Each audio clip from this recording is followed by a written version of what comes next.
Hello dear students, हम पढ़ रहे हैं मैग्नेटिज्म एंड मैटर और आज है लेक्चर नंबर 2। इस लेक्चर में हम पढ़ेंगे आज bar magnet as an equivalent solenoid. Last lecture में मैंने पढ़ाया था बार मैग्नेट क्या है, बार मैग्नेट की वजह से field on the axial line on the equatorial point ये हमने निकाला था। ठीक है, तो इस लेक्चर में पढ़ेंगे कि बार मैग्नेट जो है एक सोलेनॉइड की तरह है या सोलेनॉइड जो है वो बार मैग्नेट की तरह भी बिहेव करता है। मतलब इसमें क्या निकालना है, निकालना है कि मैग्नेटिक फील्ड जो है बार मैग्नेट जिस तरह का मैग्नेटिक फील्ड क्रिएट करता है उसी तरह का मैग्नेटिक फील्ड कुछ उसी तरह का, ऑलमोस्ट हमें पूरा 100% नहीं बट कुछ उसी तरह का मैग्नेटिक फील्ड जो है वो सोलेनॉइड भी प्रोड्यूस करता है। तो यहाँ पे हम कॉपी और पेन निकालो, शुरू करते हैं। देखो यहाँ पे मैंने डायग्राम ड्रॉ किया हुआ है कि एक सोलेनॉइड है बहुत, सपोज इसका लंबा है, लेंथ है 2L और उसका रेडियस है स्मॉल है। एक मैंने सोलेनॉइड लिया यहाँ पे जिसका लेंथ है 2L और रेडियस है A। ठीक है, उसको मैंने उसी सोलेनॉइड को यहाँ पे इसी को एक स्केच डायग्राम ड्रॉ कर दिया यहाँ पे। ठीक है, तो देखो यहाँ पे सपोज ये सेंटर है O, इसी सोलेनॉइड का ये सेंटर है O। ठीक है, सेंटर से ये वाला डिस्टेंस L, ये वाला डिस्टेंस L, क्योंकि पूरा लेंथ कितना है 2L। और हमें मैग्नेटिक फील्ड निकालना है, at a point P on the axis of the solenoid. ये एक्सिस है, सोलेनॉइड का एक्सिस है और यहाँ पे हम ये पॉइंट हमने P लिया हुआ है, ये पॉइंट P लिया हुआ है जहां पे हमें मैग्नेटिक फील्ड निकालना है। निकाल के देखना है कि जो बार मैग्नेट की वजह से, जैसे सपोज बार मैग्नेट ये हमने लिया था ना, बार मैग्नेट की वजह से एक्सिस पे हमने फील्ड निकाला था, तो वहां वो वाला फील्ड और ये वाला फील्ड क्या सेम है? अगर सेम है, ऑलमोस्ट सेम होगा, then it behaves like that. तो सो हेडिंग लगा लो, bar magnet as an equivalent solenoid. ठीक है, तो यहाँ पे क्या करना है कि कंसीडर, हमने जो लिया है consider a solenoid of length 2L and radius A। ठीक है, let I be the current. Suppose इसमें करंट फ्लो कर रहा है इस तरह से। ठीक है, इस तरह से करंट फ्लो कर रहा है। I be the current flowing through the solenoid। ठीक है, इतना हमने लिख लिया कि ये इतना, ये सब चीजें। अब ठीक है, अब देखो यहाँ पे सोलेनॉइड से क्या लिया हमने, सोलेनॉइड जो लिया ना उसमें से एक छोटा सा पीस ले लिया, एलिमेंट, इसको बोलेंगे एलिमेंट। ये कैसा एलिमेंट होगा? ऑब्वियसली सर्कुलर होगा। तो दिस एलिमेंट, एक सर्कुलर एलिमेंट ले लिया जिसका लेंथ है, जिसका विड्थ है dx। एक dx विड्थ का हमने क्या ले लिया? एक सर्कुलर एलिमेंट ले लिया। ठीक है, तो देखो यहाँ पे L लिख देते, number of turns per unit length. Number of turns per unit length हमने ले लिया। इसमें कितने टर्न्स है? n number of turns, small n number of turns per unit length में। एक यूनिट लेंथ में इसमें n नंबर ऑफ टर्न्स। तो ये जो हमने एलिमेंट लिया है, dx विड्थ का, ठीक है, उसमें भी तो नंबर ऑफ टर्न्स होंगे, कुछ टर्न्स होगा, एक ही तो नहीं होगा, ये सिंगल नहीं है, ये सिंगल टर्न नहीं है, इसमें भी बहुत सारे टर्न्स होंगे। कितना टर्न्स होगा इसमें? तो नंबर ऑफ टर्न्स ऐसे लिख सकते हो, total number of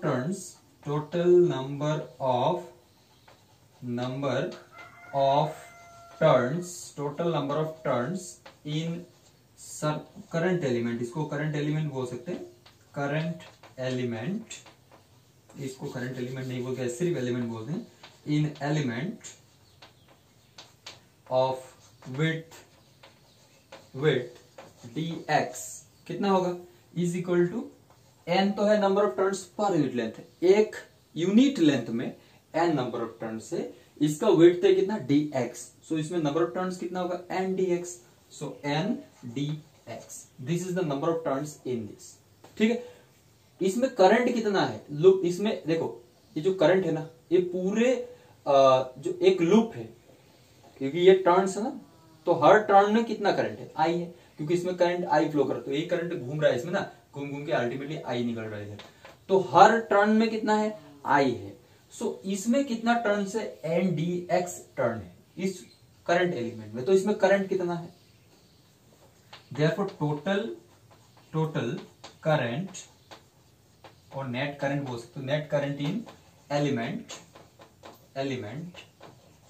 element is equal to कितना होगा, एन डी एक्स, एक में कितना है, आई है, एन डी एक्स इसमें टर्न है तो n d x into I होगा, तो या फिर ऐसे लिख देता हूं n I d x, this is the total current element. इतना समझ में आ गया? अगर कोई कंफ्यूजन हो रहा है तो comment on this, okay? Confusion नहीं होना चाहिए इसमें, कंफ्यूजन अगर होगा तो मैं क्लियर करूंगा, कमेंट कर दो इस पे, पोस्ट करके लिख लो, ठीक है? अब देखो यहाँ पे क्या कर लिया हमने, टोटल करंट निकाले इस एलिमेंट में। अब ये ध्यान से देखो, तो ये हमने एक पॉइंट लिया हुआ P जो कि एक्सिस पे है यहाँ पे, ठीक है? उसके लिए ये जो हमने एलिमेंट लिया है, कैसा एलिमेंट है, ऐसा ना सर्कुलर एलिमेंट है, ऐसा एलिमेंट है, और एक सर्कुलर, ये सर्कुलर लूप हो गया ना, सर्कुलर लूप की वजह से ये इसका सेंटर है, ये पॉइंट P है हमारा। तो due to the current flowing through a circular loop, magnetic field at a point on the axis कितना था, अगर ये अगर एक्स डिस्टेंस था, यहां से ऐसे कुछ एलिमेंट लेके हमने क्या सॉल्व किया था, सॉल्व करने के बाद एक फॉर्मूला लिखा था, वही फॉर्मूला यहाँ पे अप्लाई करेंगे, ठीक है? सो रब कर दे दो इसके, देखो यहाँ पे ध्यान से देखो, ठीक है? ध्यान से देखो क्या है कि magnetic field at point P, लिख सकते हो magnetic field at point P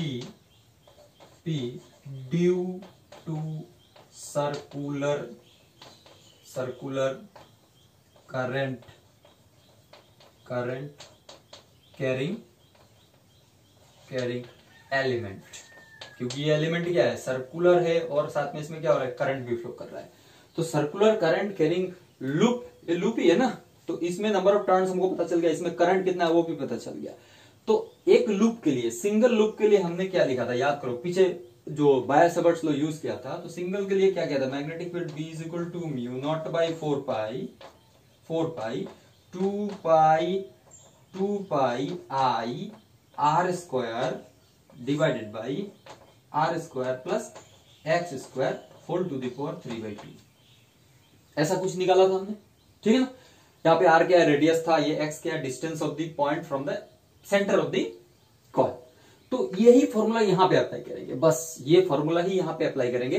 तो ये डायरेक्ट अप्लाई नहीं कर सकते, in terms of this apply करेंगे। तो यहाँ पे मैग्नेटिक फील्ड कितना होगा, B is equal to mu naught by 4 pi, तो रहेगा ही 2 पाई भी रहेगा, ठीक है ना, 2 पाई रहेगा। अब यहाँ पे I जो है, ये सिर्फ I नहीं है, क्योंकि इसमें इस लूप में, ये जो लूप है सिंगल लूप नहीं है, इसमें नंबर ऑफ टर्न्स कितना था, NDX, करंट निकाला था थोड़ा पहले, NDXI, मतलब ये होगा ND, ऐसे लिख सकते हो NIDX था, इसमें करंट कितना था, इसमें करंट है I, NDXI या फिर NIDX करंट था इसमें, क्योंकि ये वाला लूप जो लिया था उसमें सिंगल लूप था, I करंट था, इसलिए हमने I लिखा हुआ था। लेकिन यहाँ पे क्या है, एक सिंगल लूप नहीं है, ये बहुत सारे लूप मिलके एक एलिमेंट बना है, ठीक है ना? तो ये NIDX हो गया। R क्या है, यहाँ पे रेडियस लिया हमने A, so it will be A square divided by, फिर क्या लिखना है, R स्क्वायर। अब R स्क्वायर क्या है, रेडियस स्क्वायर, तो लिखो रेडियस का स्क्वायर, मतलब यहाँ पे रेडियस हमने A लिया हुआ है, प्लस ये x क्या है, distance of this point from the centre, तो यहाँ पे ये इसका सेंटर होगा ना, यहाँ पे ऐसे ऐसे ऐसे ये सेंटर होगा, तो सेंटर से ये वाला पॉइंट कितना दूर है, देखो यहाँ पे डायग्राम में, ये सोलेनॉइड के सेंटर से ये पॉइंट r डिस्टेंस दूर है, ये जो एलिमेंट है ये सेंटर से x डिस्टेंस दूर है, तो ये वाला डिस्टेंस कितना होगा, r minus x, so you can write this one as small r minus x whole square to the power by 2, बस काम खत्म। अगर इतना समझ में आ गया, कंपैरिजन अगर समझ में आ गया तो काम खत्म। आप देखो यहाँ पे, आप देखो ध्यान से, म्यू नॉट बाई 4 पाई है, रहने दो, ठीक है ना? अब देखो यहाँ पे म्यू नॉट बाई 4 पाई है, 2 पाई, ध्यान से देखना, 2 रहने दो, 2 पाई ए स्क्वायर लिख देता हूं, पाई ए स्क्वायर लिख देता हूं, लिख सकता हूं ना, पाई ए स्क्वायर, ए क्या है, रेडियस स्क्वायर, तो पाई आर स्क्वायर क्या होता है, सर्कमफरेंशियल एरिया हो जाएगा ना इसका, एक क्रॉस सेक्शनल एरिया हो जाएगा। तो ये हमने ले लिया इनटू, यहां पे क्या है, एन आई डी एक्स, तो ये जो बी है, ये जो b है डायरेक्ट b तो नहीं होगा क्योंकि हमने छोटा सा एलिमेंट लिया है, तो this will be what, db, क्योंकि एलिमेंट लिया है तो एलिमेंट की वजह से यहाँ पे मैग्नेटिक फील्ड db होगा। हमने एक लूप लिया था, b लिखा हुआ था, इंटीग्रेट करके, तो यहाँ पे db का फॉर्मूला ही होगा। ये हो गया डिवाइडेड बाई, यहाँ पे इसको आगे पीछे लिख देता हूं, r minus x whole square, ठीक है, plus a square to the power 3/2।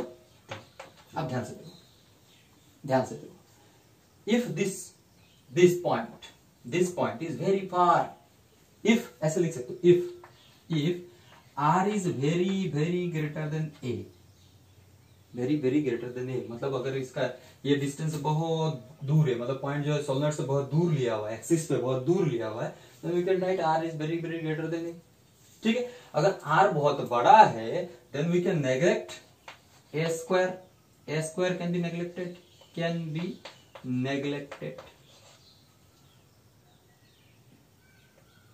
अब यहां पे एक चीज ये देखना है, ठीक है, इसको ऐसे लिख सकते हैं, r is very very greater than x।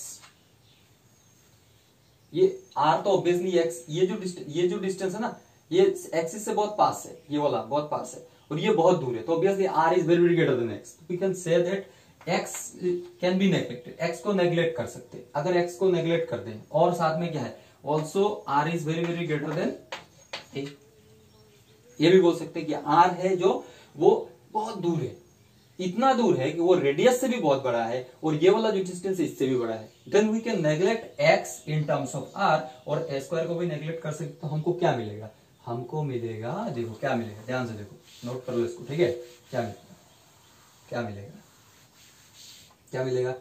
dv is equal to mu naught by 4 pi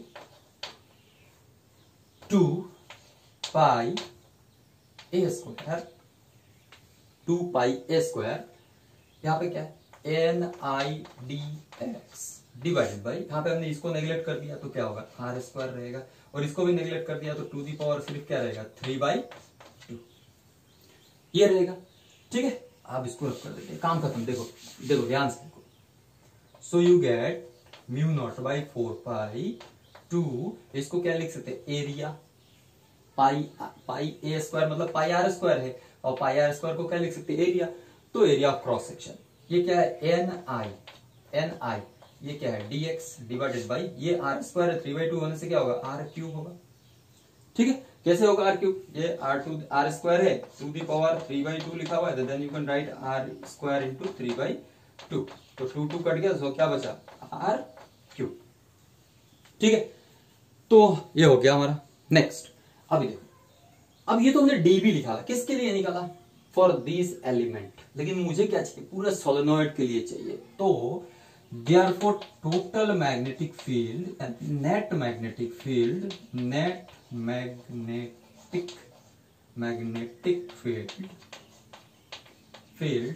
at P due to solenoid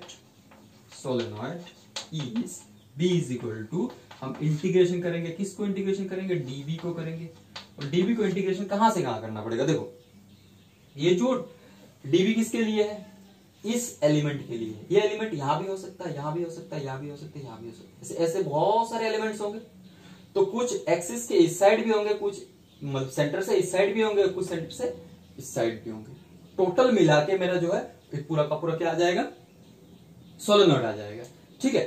तो मेरा जो इंटीग्रेशन होगा वो कहां से होगा, 0 से नीचे, मतलब -L से शुरू करके कहां तक, +L तक, -L से +L तक, -L यहां से शुरू करके यहां तक जाना है, तो -L से शुरू करके कहां तक जाना है, +L तक जाना है। किसको लेके जाना है, dB को ही लेके जाना है, तो dB का वैल्यू क्या है, पुट कर दो, dB का वैल्यू क्या है, अभी निकाला था ये, mu naught by 4 pi 2a, तो देखो यहाँ पे 2n, इसको आगे पीछे लिख सकते हैं ना, NIADX डिवाइडेड बाई क्या है, r क्यूब। अब यहाँ पे ध्यान से देखो क्या क्या कांस्टेंट है, यहाँ पे number of turns per unit length constant है, ये तो ऑब्वियसली ये कांस्टेंट टर्म है, 2 भी कांस्टेंट है, बाहर ले लो। r क्यूब क्या है, distance of the point from this, ये भी तो मैंने फिक्स वैल्यू लिया हुआ है, ये भी कांस्टेंट है। चेंज कौन हो रहा है, dx को ही हम सम कर देंगे, ये वाला विड्थ को सम करेंगे तो पूरा विड्थ मिल जाएगा, बस काम खत्म। तो आगे निकलो, सबको इधर बाहर लो, किसको किसको, म्यू नॉट बाई 4 पाई ले लिया, फिर 2ni बाई आर क्यूब बाहर ले लिया, क्या रहेगा माइनस एल से प्लस एल किसको dx। ठीक है, अब dx को इंटीग्रेट करेंगे, dx को हम इंटीग्रेट करेंगे तो क्या मिलेगा हमको, l मिलेगा, dx को इंटीग्रेट करेंगे तो x मिलेगा, dx को इंटीग्रेट करेंगे सपोज x मिला, ठीक है ना। तो ये जो x होगा, ये जो x होगा, देखो ध्यान से देखो, इसको रफ कर दो, ये नहीं चाहिए अभी, हाँ अभी यहां से ध्यान से देखो, जो b होगा, b कितना होगा, म्यू नॉट बाई 4 पाई तो रहेगा, ये 4 पाई तो रहेगा, 2ni a तो रहेगा, डिवाइडेड बाय आर क्यूब भी रहेगा, और यहां पे क्या होगा, इंटीग्रेशन dx क्या होता है, x लिख दो, लिमिट कितना होगा माइनस एल से लेके प्लस एल तक। ठीक है, अब upper limit minus lower limit करेंगे तो क्या होगा, अपर लिमिट में प्लस एल है, लोअर लिमिट में माइनस एल है, तो upper limit minus lower limit का दोनों क्या हो जाएगा, प्लस हो जाएगा। So ultimately will get b is equal to mu naught by 4 pi 2ni a into ये कितना होगा 2l डिवाइडेड बाई कितना होगा r क्यूब। ठीक है, आप ध्यान से देखो, यहाँ पे ध्यान से, बहुत मजेदार चीज यहाँ पे। तो ये तो हमको मिल गया magnetic field eight P।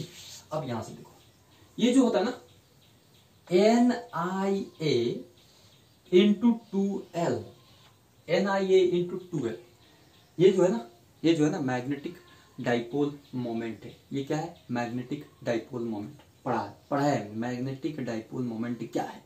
Magnetic dipole moment क्या था, मैग्नेटिक डाइपोल मोमेंट क्या था, एक लूप के लिए, सर्कुलर लूप के लिए मैग्नेटिक डाइपोल मोमेंट मैंने पढ़ाया था NIA।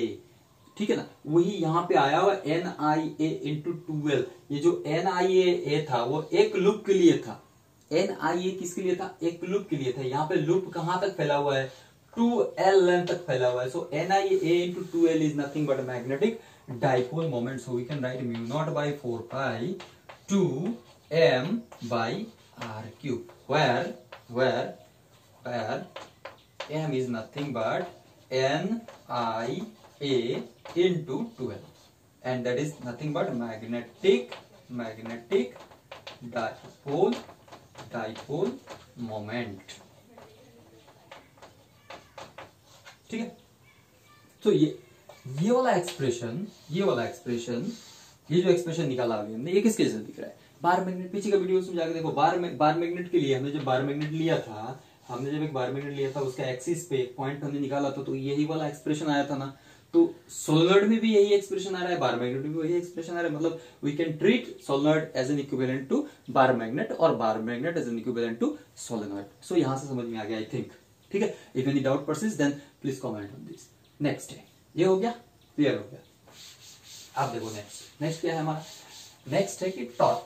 एक मैग्नेटिक डाइपोल मतलब एक बार मैग्नेट को, ये बार मैग्नेट को क्या बोलते हैं, मैग्नेटिक डाइपोल भी मान लेते हैं, क्योंकि equal and opposite strength, pole strength होता है। तो उसको अगर हम रखेंगे एक मैग्नेटिक फील्ड में, यूनिफॉर्म मैग्नेटिक फील्ड में, तो उस पर टॉर्क लगेगा। कितना लगेगा, वही जैसे इलेक्ट्रिक डाइपोल जैसे निकाला था, इलेक्ट्रिक डाइपोल को हमने इलेक्ट्रिक फील्ड में रखा था, तो हमको क्या मिला था, torque experience by electric dipole.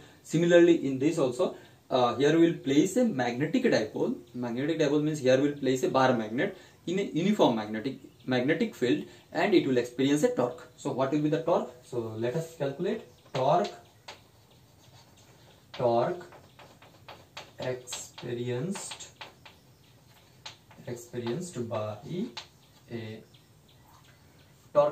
by a magnetic dipole placed in uniform magnetic field। ठीक है, यूनिफॉर्म मैग्नेटिक फील्ड में अगर हम किसी टॉर्क मैग्नेटिक डाइपोल को रखते हैं, then what will be the torque, ये निकालना है। तो ये आसान है। देखो, इसमें मैं लैंग्वेज कुछ नहीं लिखूंगा, लैंग्वेज खुद लिखो, नोट तो खुद बनाना चाहिए। देखो यहाँ पे ये हमने मैग्नेटिक फील्ड ले लिया, यूनिफॉर्म मैग्नेटिक फील्ड इस डायरेक्शन में है, मैग्नेटिक फील्ड भी, ठीक है। और इसमें हमने क्या किया, एक बार मैग्नेट ले लिया, ठीक है, ये हमारा बार मैग्नेट है, बार मैग्नेट, जिसको हमने क्या बोला, एक बार मैग्नेट है, ये इसका एक्सिस है, ठीक है। और इस एक्सिस ने इस फील्ड के साथ, इस फील्ड के साथ इसने एंगल बनाया थीटा। ये इतना समझ में आ गया। अब इसका मैग्नेटिक, सपोज ये साउथ पोल है, ये नॉर्थ पोल है, ये नॉर्थ पोल है, ये नॉर्थ पोल है, और ये साउथ पोल है, ठीक है। और इसका स्ट्रेंथ जो है वो स्मॉल एम है, suppose m is the strength, pole strength बोल सकते हैं, पोल स्ट्रेंथ, पोल जो है उसका स्ट्रेंथ जो है स्मॉल एम है, ठीक है। अब मैग्नेटिक फील्ड में रखेंगे तो इस पे एक फोर्स लगेगा, नॉर्थ पोल पे फोर्स लगेगा, कितना लगेगा, इस साइड में लगेगा, कितना लगेगा, force equal to M B. क्यों मैंने लिखा था magnetic field intensity B is equal to क्या होता है, force per unit north pole, north pole मतलब force per unit pole strength, north pole का पोल स्ट्रेंथ। तो यहाँ पे हम पोल स्ट्रेंथ की बात करें, नॉर्थ पोल, और तो एफ इज इक्वल टू क्या होगा, एम बी। ये क्योंकि equal and opposite pole strength है, तो ये भी किधर फोर्स एक्सपीरियंस करेगा, ये एक्सपीरियंस करेगा फील्ड के अपोजिट में एम बी, ये भी फील्ड के अपोजिट में एम बी एक्सपीरियंस करेगा, ये इधर करेगा, ठीक है। ध्यान से देखो, तो ये दोनों मिलकर क्या करेंगे, इसको घुमाएंगे, टॉर्क प्रोड्यूस होगा, बस that torque we have to find. ये सिमिलर, ये देखो एकदम सिमिलर टू इलेक्ट्रिक फील्ड में जब इलेक्ट्रिक डाइपोल को रखते हैं तो टॉर्क एक्सपीरियंस होता है, ठीक उसी तरह का है। तो यहाँ पे ऐसे ड्रॉ कर देते हैं इसको, देखो ये हमारा बार मैग्नेट है, ये हमारा मैग्नेटिक फील्ड है, उसके साथ इसने एंगल बनाया थीटा, ये इसका एक्सिस ऑफ रोटेशन है, तो ये इसका परपेंडिकुलर डिस्टेंस, इस वाले का परपेंडिकुलर डिस्टेंस ये, ठीक है। ये यहाँ पे फोर्स लग रहा है ना, तो इस फोर्स का परपेंडिकुलर डिस्टेंस ये, और इस फोर्स यहाँ पे जो फोर्स लग रहा है इधर, इधर फोर्स लग रहा है, इधर फोर्स लग रहा है, तो परपेंडिकुलर डिस्टेंस ये, तो ये टोटल परपेंडिकुलर डिस्टेंस कितना हुआ, ये प्लस ये, अल्टीमेटली हम ऐसा लिख सकते हैं कि ये वाला डिस्टेंस, ठीक है। तो यहाँ पे हम ऐसे ड्रॉ कर देते हैं, देखो नाम दे दिया एस ए दे देते हैं, ठीक है। तो एस ए एन, अगर ये थीटा है then this will be also theta, alternate interior angles, alternate angles होंगे ना, अल्टरनेट एंगल्स है, अल्टरनेट नहीं होगा, करस्पॉन्डिंग एंगल्स होंगे, करस्पॉन्डिंग एंगल्स।